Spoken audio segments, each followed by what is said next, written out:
Well, as a kid, I was always performing.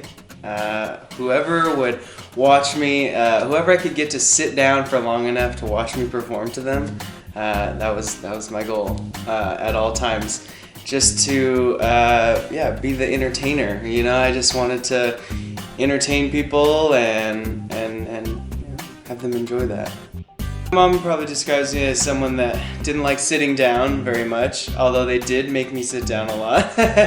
So I was constantly trying to sit on my hands or whatnot, but I couldn't. I just wanted to move. Had some sort of something inside me that needed to be let out at all times. So yeah, growing up as a kid, I always was dancing.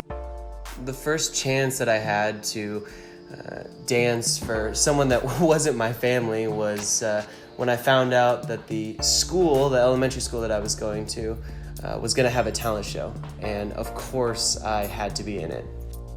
In third grade, I wanted to be Britney Spears. I came up with this idea that, at the time, Britney was like the biggest artist, for my generation, and so I just remember, I didn't want to like put on a Britney song and dance as a background dancer. Like, I wanted to be Britney.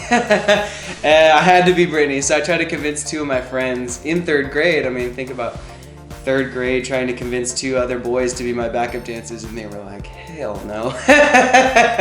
And I was like, come on, and so I don't know how it happened, but I convinced these two guys to be my backup dancers, and we were just dancing like, sometimes I run, sometimes I hide. Like, we had just choreography and everything. I just remember that day. I remember my mom like doing my makeup and stuff because I had to do the whole thing, I wasn't gonna just half-ass it, this is important stuff. I remember that day, and I remember the day after at school, just all the people just being like, that's that kid that was in are you sure he had long blonde hair last night?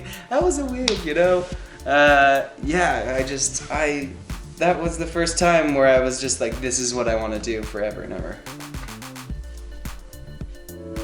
So I was 10 years old when I first started dancing in a structured environment, and then I was on the competition squad the next year because that's what I wanted to do. I wanted to be in hip hop, and I wanted to go to those competitions. The whole reason why I wanted to be in the dance class is because a girl came to my school with a trophy. She had won at one of these competitions, and I thought, how the heck did you get that trophy? That's the coolest thing I've ever seen. And she goes, I'm a dancer, and I went to a dance competition and I won. And I was like, oh my gosh. I was like, well, are there cute girls like you there? And she's like, only, 500 of them. Sold. And then I was there the next week, and I was like dancing, and 6 years after my first competition, I was at a convention. It's like this big dance convention, so they teach all kinds of classes.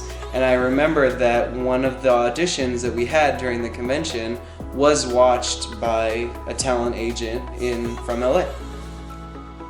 And I just remember like a month later or something getting a letter in the mail, and I just remember thinking like, how do I know that name? Oh crap, that's from the convention that I just went to. That's that talent agent. And I just remember opening it, and I'm alone at the time, and I just remember thinking like, it said, come to LA, we'd love to meet with you and, be interested in signing to an agency.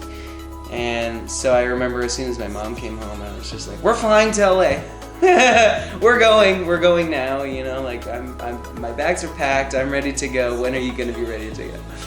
And so, we went. We flew down there a couple times to meet with this agent, and it just, I was hooked. I was like, this is what I want to do. It was natural progression. I just was like, competition, and then as soon as they saw me, they said, we could market you, and you fit the bill, and I was convinced. You couldn't tell me different. After that, I was locked into that.